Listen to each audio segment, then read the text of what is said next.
welcome to Pitch BrandTalk. I have a brand with me today that started as an online destination for men's fashion in India.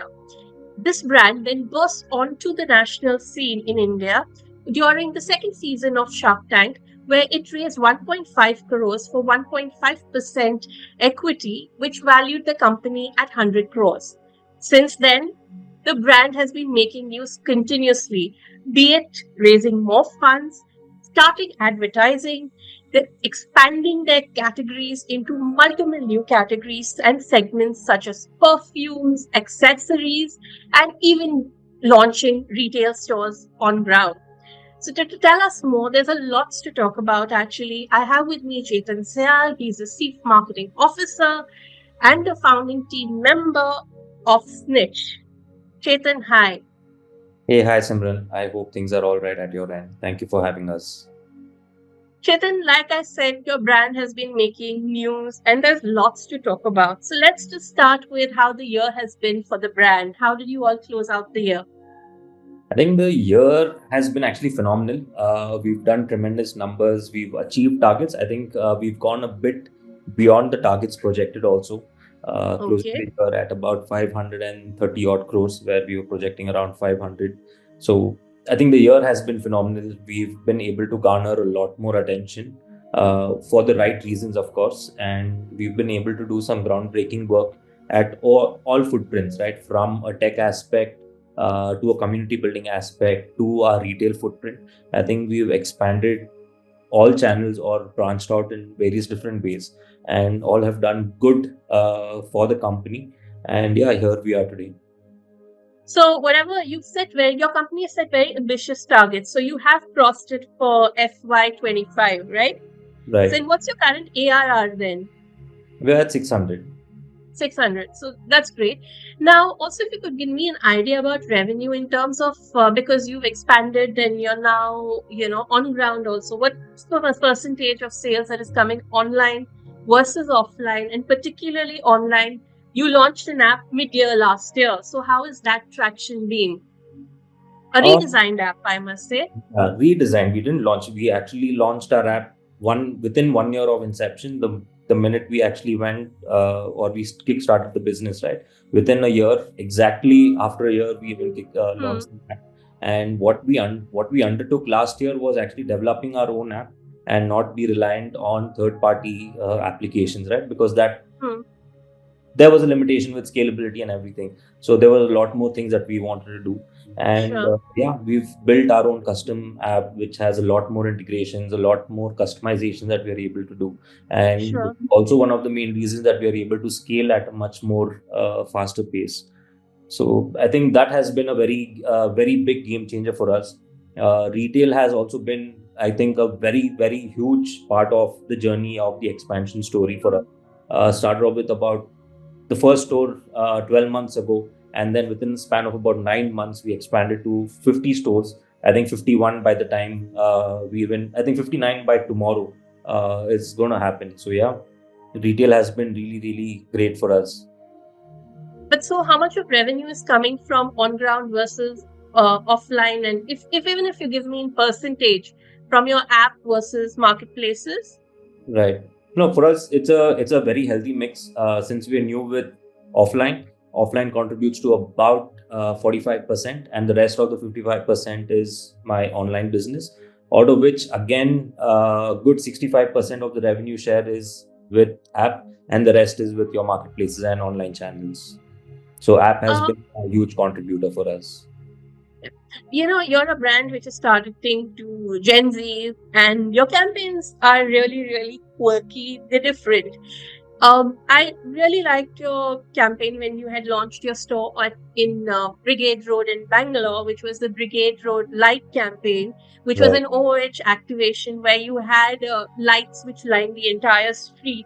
Very Instagram friendly campaign, and with a propensity to go viral. I also liked the campaign which you did for Women's Day. Firstly, being a men's brand, you undertook you came up with a Women's Day campaign where you look to tackle online misogyny. There is enough data to say that women are the ones who are targeted to online trolling and misogyny. Right. And your campaign was nice because there was one guy who was actually experiencing ob- the objectifying and unsolicited, kind of comments which he was getting. And obviously, I also like the campaign where you kind of take a snipe at your competitors using a Hindi films and doing it in a parody form. These are all different campaigns, very quirky, all of them, very buzzworthy, which kind of creates conversations also. So, when you're Right. starting a campaign, what is it that you're looking for? And, if you've got anything, top three things that you look for in a campaign, be it both for a brand salience or else even for a sales campaign, what do Right. you look for when you're starting out? See, I think one thing that we definitely don't do is focus our energies on conversion, at least when it comes to communication or the campaign aspects, right? Because brand building is a much, much longer journey than a conversion, wherein it's the perception that you want to build in the audience, right?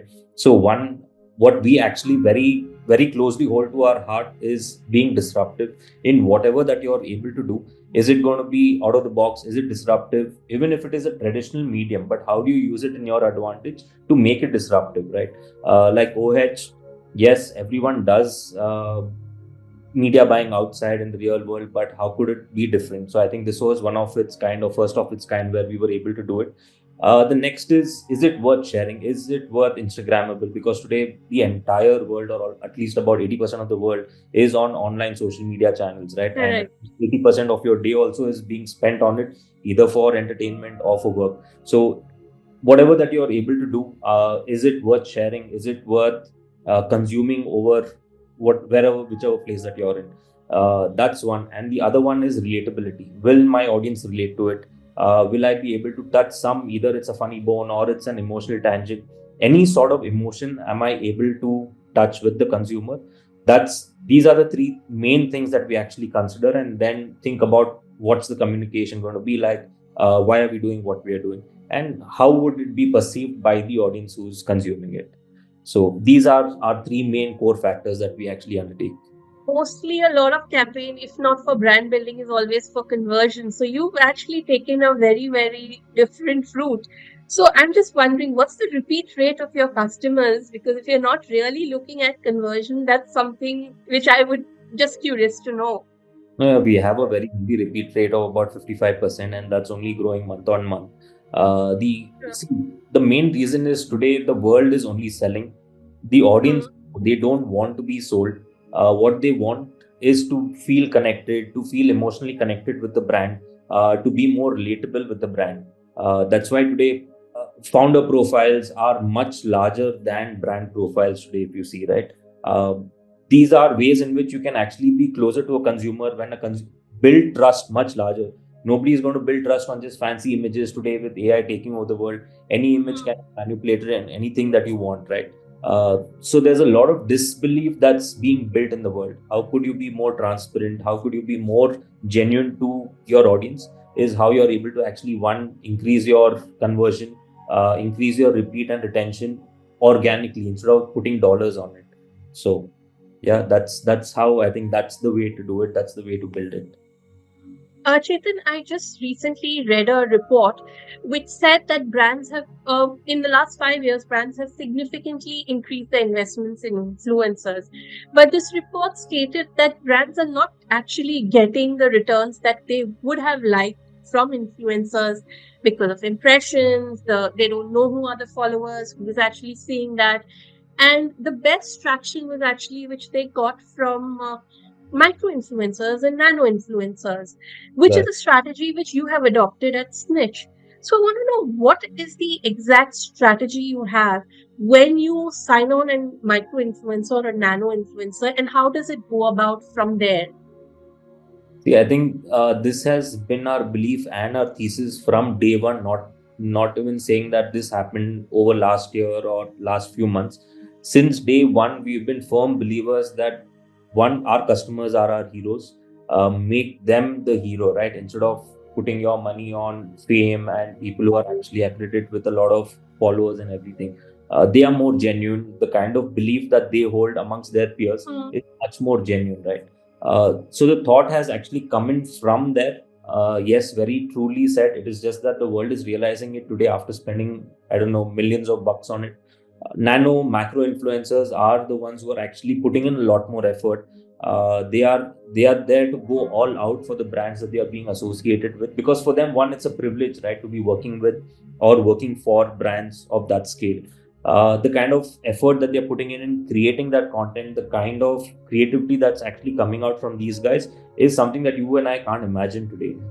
We've been running some pilot programs. We've recently launched a Snitch Squad as a program, right, which targets very genuine Instagram users, social media users, right, like as basic as 1,000 followers, wherein they are able to create content which is, I think, not even an A-rated or top-rated influencer is able to curate today, or you're able to spend, I don't know, lakhs of rupees on it. These are guys whom we are actually investing a lot more with, and of course the ROIs are much, much, much higher than what we've seen in the recent past with, again, your mega influencers or A-listers. Yes, they are important. I'm not neglecting the fact that they aren't. Helps with a much more broader reach, helps with wider connectivity. They have their niches and they have their followers who follow them for their niches, right? Don't take that away from them. If you're into a brand or a business building for the consumers, for the community, I think it's a good mix that you need to have. Of course, that mix has reduced today. Instead of it being like 50% of your entire influencer game, today it's become about 15 to 20%. So I think that's how we are also working towards the influencer channels for ourselves. Interesting. But you mentioned Snitch Squad. So this is also like an effort to build a community. So That's what correct. are you doing? How are you building a community and driving loyalty for your brand? Yeah, we recently launched this. This has been, I think, just about a month ago that we've launched our own community creator program. What it usually does is, wherein one is our customers, second are influencers or wanting to be influencers, come onto the platform, sign up on the platform. If they are able, they are qualified basis their content creation game or their creativity. They are onboarded on our platform, and you're able to one, buy the products, create. There are different gigs that we list on our platform, right? Whether it can be a product related or a campaign related or a collection related gig.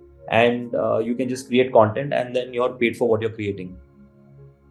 Snitch started as a D2C brand and on marketplaces. So I just want to get a sense. So you're probably the best brand to say how has retail media or retail commerce marketing over there, how has that evolved for you as a brand from say the early days to now when you have your own app and you're actually now also looking at 360 degrees marketing initiatives, which you weren't earlier. Correct.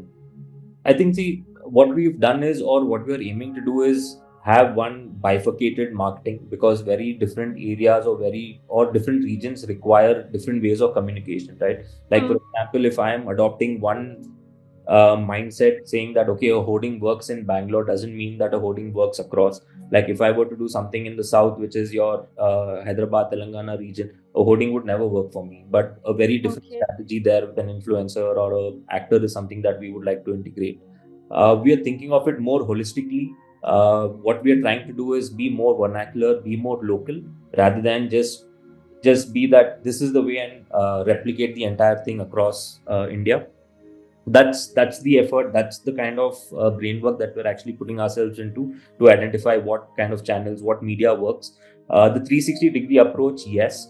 What we are also doing is, one, with omni channel coming into full play, we've turned our stores itself into powerhouses and warehouses for ourselves, wherein we are trying to integrate or deliver within 60 minutes within that same day deliveries. Okay. So that's the kind of that's going to be an advertising itself for us, right? Because if you're sitting all the way in Delhi, I being based out of Bangalore, if I am able to deliver that product to you in the next 30 minutes or 90 minutes, I'm sure that the amplification of that effort is much higher.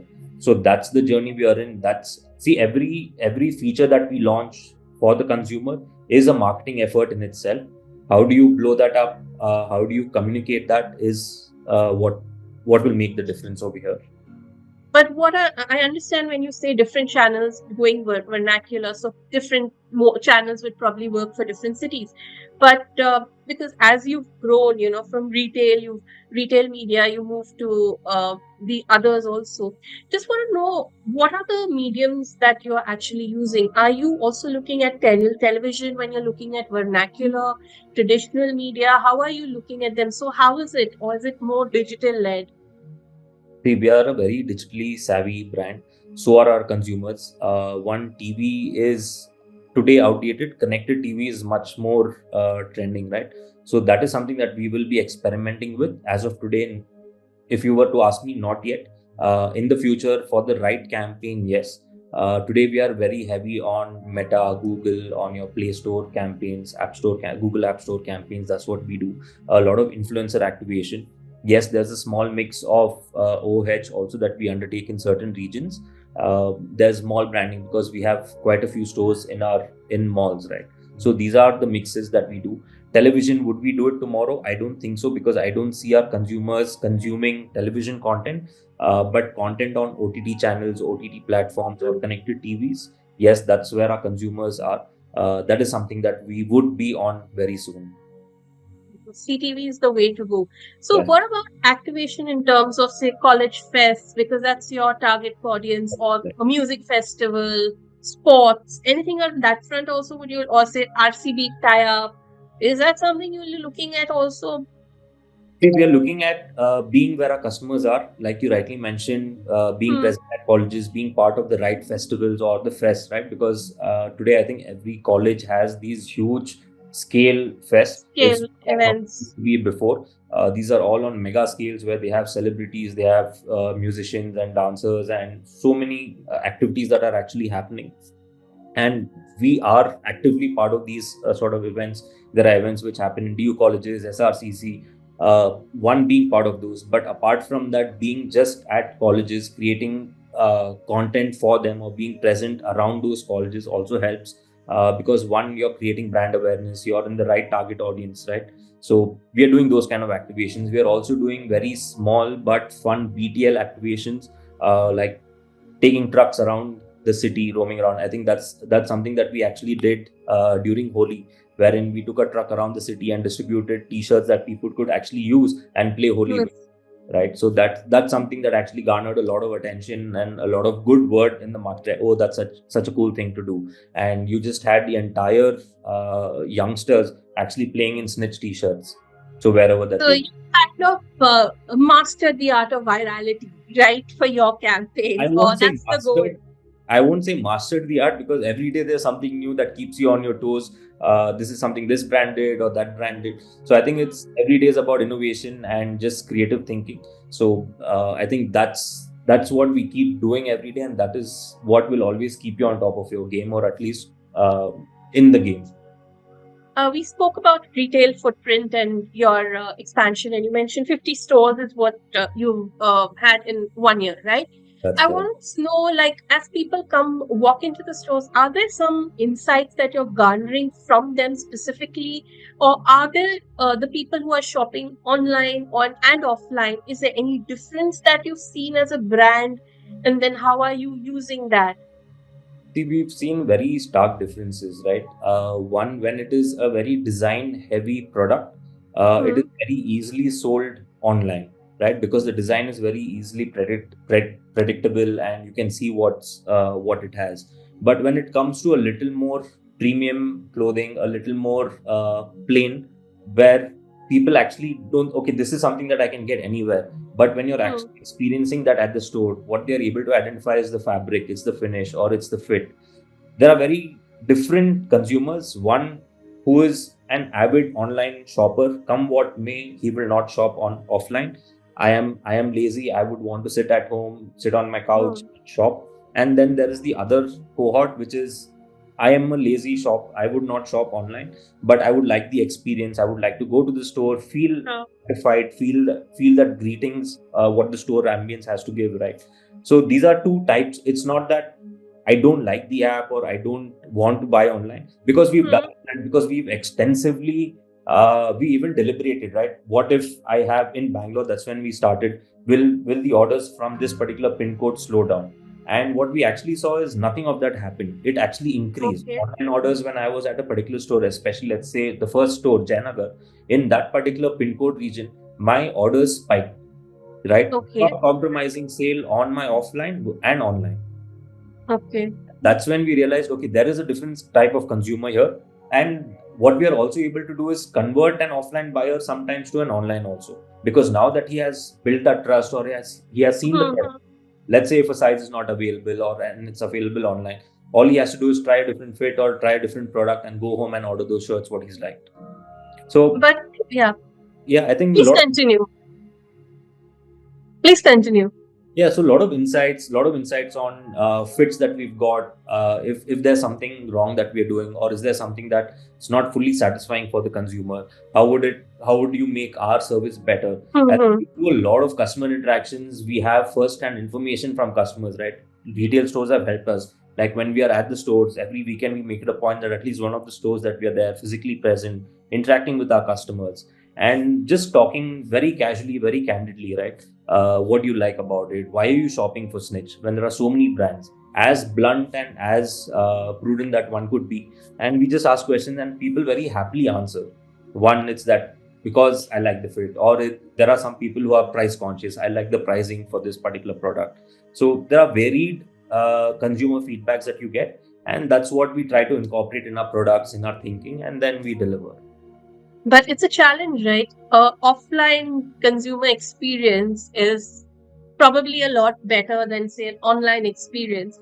And it's a challenge kind of maintaining a elevated experience, specifically online, right? 100%. It is. There are different, but see, we've been a online first brand, right? What used to happen in 5 days, 7 days earlier, which is that you order a Mhm. product today and you get it after 5 days, 7 days, or the communication transactional journey that used to happen, that once it used to take 2, 3 days for your order to be actually Mhm. shipped. But today, when you're able to do it on the same day or maximum the next day within 24 hours, I don't think it's such a large difference, Gosh. Okay. and it's a similar experience for the consumer. Which are the growth markets that you're looking at currently from India? And looking ahead, what can we expect in terms of, you know, the brand? What all can we expect in terms of revenue, in terms of your expansion and everything? I think from a revenue aspect, we look to multiply 2x from here on, at least for this financial year itself. What we plan to do is we've set ourselves a target of about 100 stores by this year end. That's what we're gunning for, and that's where Calendar year? calendar. Calendar year? Okay. So that's about almost another 50 stores in the next 6 months. That's where Hmm. all our energies are actually going to be pouring into. You'll see a lot of stores in the north. You'll see quite a few stores in the west, because our target audience or our brand pull in these regions is very, very strong. The adoption is very high, and of course we want to be where our consumers are, and that's what we're going to do. Then just one last question I have for you, and that is the brand name Snitch. Snitch is generally a tattletale, right? And it's somebody who sneaks on you, whatever. So, what went behind the name Snitch? I think it's been 5 years or almost 5 years, but still we are asked this question. Uh, yes, snitch is about telling on someone, or in Hindi you would say chugli khana. But Exactly. what our version of snitch is, instead of telling on people, snitch on trends. You can always say that, you know what, this is a fantastic shirt. Why don't you buy it? So instead of snitching on people, snitch on trends. That's been our thought. That's been our brand philosophy, and that's what we are here to deliver. It was lovely talking to you, Chetan. Thank you so much for your time. Thank you so much, Simran. Happy to have shared my thoughts. Thank you.